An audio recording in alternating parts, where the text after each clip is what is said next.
शुभविवाह या मालिकेच्या येणाऱ्या भागामध्ये आता नालायक रागिणीला अद्दल घडवण्यासाठी आकाशच खूप मोठा डाव रचणार आहे. खोट्या रागिणीचा आकाश करणार अखेर पर्दाफाश.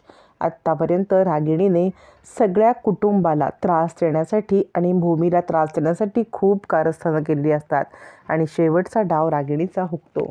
म्हणजे आकाशला माधवरावांच्या घरी पाठवत रागिणीने खेळलेला हा डाव रागिणीवरती उलटणार असतो याची रागिणीला बिलकुल कल्पना नसते. पण आकाशपर्यंत रागिणीची कारस्थानं पोहोचल्यावरती आकाश कोणत्याही प्रकारची माघार न घेता रागिणीचा आता मात्र 3 तेरा वाजवणार असतो. इकडे भूमीला समजलेलं असतं की बाबांच्या घराला लॉक करून रागिणीने नवीन काहीतरी कारस्थान केलंय. म्हणजे आकाशला, आईला आणि बाबांना रूममध्ये कोंडलंय आणि काहीतरी गडबड झाले. भूमी आता धावत पळत त्या दिशेने जायला निघते. रागिणी म्हणते, तू तिथे पोहोचेपर्यंत खूप उशीर होणार आहे. काहीही उपयोग नाही आहे. तू एक काम कर, पटकन प्रॉपर्टीच्या पेपरवरती सही कर. माझा माणूस आसपासच आहे. तो ताबडतोब तिथपर्यंत पोहोचेल आणि तुझ्या आईवडिलांना आणि आकाशला वाचवेल. रागिणीला आता भूमी सडेतोड उत्तर देत म्हणते, माझा जीव गेला तरी चालेल, पण तरीसुद्धा प्रॉपर्टीच्या पेपरवरती मी सह्या करणार नाही. तुम्हाला ही प्रॉपर्टी घशात घालू देणार नाही. ही प्रॉपर्टीवरती फक्त आणि फक्त आकाशचा हक्क आहे, महाजन कुटुंबाचा हक्क आहे, ज्यासाठी बाबांनी आपले जीव गमावले. ती प्रॉपर्टी मी तुमच्या नावे बरी करून देईल. असं म्हणत भूमी रागिणीला विरोध करते आणि ताबडतोब आकाशला वाचवायला निघते. रागिणी मात्र भूमीला अडवण्यासाठी खूप कारस्थानं करते, जेणेकरून भूमी तिथपर्यंत पोहोचू नये. कोणत्याही प्रकारचा भूमीने तिकडे बचाव करू नये यासाठी भूमीला अडथळा आणण्यासाठी रागिणीने बरीच कारस्थानं केलेली असतात. आता इकडे आकाश पॅनिक झालेला असतो, कारण त्याला काहीच कळत नसतं की वास येत आहे, लाईट गेलेली आहे, श्वास कोंडत आहे. आकाशला लगेच पॅनिक व्हायला होतं. त्याच वेळेला आता आकाश म्हणतो, काय होतं हे, दार का नाही उघडत. नीलांबरी पण पॅनिक झालेली असते आणि त्यावेळेला नीलांबरी, माधवराव हे बाहेर पडण्यासाठी प्रयत्न करतात. सगळं नवीन ठिकाण, ओळखीचं कुणी नसतं, काय करावं कळत नसतं आणि आता या सगळ्यामध्ये ते तिघंही अडकतात.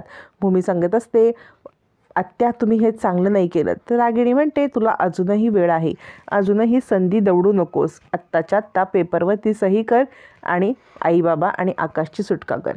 पण भूमी काही ऐकत नाही. भूमी तडक तिकडून निघते. तोपर्यंत इकडे आकाश पॅनिक होतो. माधवराव आणि इकडे नीलांबरी त्याला सावरत असतात. उठा आकाशराव, उठा आकाशराव असं म्हणत आकाशला उठवत असतात. आकाश एकदम ढासळतो. त्याला तो वास सहन होत नाही.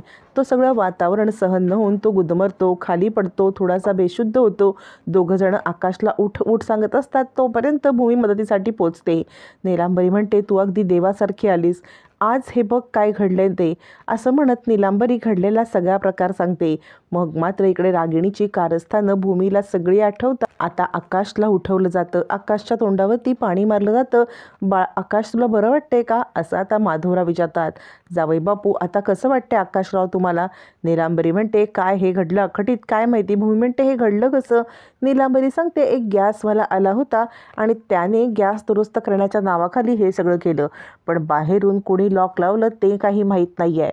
यावरती आता मात्र इकडे आकाश म्हणतो, म्हणूनच मी तुम्हाला सांगतोय, इथे राहणं एकदम चुकीचं आहे. इथे तुमच्या जीवाला धोका आहे. कोणी तुम्हाला ओळखत नाही, काय नाही. तुम्ही आत्ताच्या आत्ता इथून चला. माधवराव म्हणतात, तुमचं म्हणणं मला पटतंय, पण जावयाच्या घरी कसं काय यायचं. माझ्या मनाला ते पटत नाही आहे. आकाश म्हणतो, मी तुमचा जावई नाही आहे, मी तुमचा मुलगा आहे. यावरती भूमी सांगते, आकाश आता थोडे दिवस ह्यांना राहू दे. आपण दुसरी कुठेतरी आपल्या घराच्या जवळ सोय करेपर्यंत यांना इथे राहू दे, त्यानंतर आपण बघू काय ते. माधवराव पण आकाशला समजवतात आणि भूमीसोबत घरी पाठवतात. भूमीसोबत घरी घेऊन आल्यावरती इकडे तोपर्यंत माधवराव फोन करतात. काय गं भूमी, तू सुखरूप पोचलीस ना. भूमी म्हणते, बाबा मी सुखरूप पोचले, पण मला असं वाटते तुमचं तिकडे राहणं योग्य नाही आहे. माधवराव म्हणतात, काय झालं बरं. यावरती भूमी सांगते, काही नाही, आत्तापर्यंत तुमच्यापासून लपवून ठेवलेली गोष्ट मी तुम्हाला सांगते. हे सगळं करणारी व्यक्ती आपल्या आजूबाजूचीच आहे. आपल्या आजूबाजूचीच व्यक्ती आपल्याला त्रास देते आहे. माधवराव म्हणतात, कोण. याच्यावरती भूमी आता माधवरावांना सावध करते, कारण रागिणी त्या कुठच्याही परिस्थितीत काहीही करेल हे भूमीला माहिती असतं आणि तेच तिला घडू द्यायचं नसतं. त्यासाठी भूमी सांगते, बाबा रागिणी आत्यांचा या सगळ्यामध्ये हात आहे. त्यांनीच त्या माणसाला पाठवलं होतं.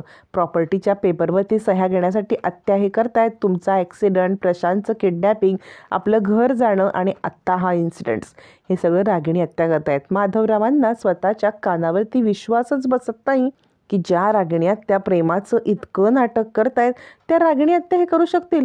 माधवराव स्वतःच हादरतात. आता मात्र इकडे नीलांबरी म्हणते, कोणाचं आहे हे सगळं कारस्थान? माधवराव म्हणतात, रागिणीताईंचं. नीलांबरी म्हणते, मला हे सगळं माहिती होतं. आणि त्याच वेळेला आकाश हे सगळं ऐकतो आणि तो म्हणतो, सायकल राणी काय बोललीस तू? तू का करेल हे सगळं? यावरती भूमी सांगते, मी तुला म्हटलं होतं ना आकाश, काही गोष्टी तुला कळणार नाहीत, आत्ता तू लक्ष घालू नकोस. पण आकाशला उत्तर मिळालेलं असतं की रागिणी आत्याने हे सगळं केलं आहे, पण त्याला आता या गोष्टीवरती विश्वासच बसत नसतो. म्हणून तो रागिणीच्या खोलीमध्ये जात असतो. पण त्याच वेळेला रागिणी मोबाईलवरती बोलत असते आणि ती सांगत असते, हे बघ, त्यांच्या घरावरती नजर ठेवून राहा. आज ती भूमी तिकडे पोचून तिने लॉक तोडलं आहे, पण उद्यासुद्धा आपल्याला असंच काहीतरी कारस्थान करायचं आहे, असं म्हणणं आता रागिणीचं आकाशने ऐकल्यावरती एकच गहजब होतो. चिडलेला आकाश नालायक रागिणीला चांगली अद्दल घडवायला निघतो. आत्तू तू का केलंस असं? आत्तू तू का सायकल राणीच्या आईबाबांच्या बाबतीत असं वागलीस? मी पण तिथे होतो ना, असं म्हणत आकाश चिडतो. खूप पॅनिक होतो. रागिणी हदरते, कारण आत्तापर्यंत भूमीला सगळं सत्य माहिती असतं आणि भूमीला ही रागिणी आपल्या तालावरती नाचवत असते. पण आत्ता आकाशला सत्य समजल्यामुळे रागिणीचा डाव काही फार वेळ चालणार नसतो. चिडलेला आकाश रागिणीला जाब विचारतो.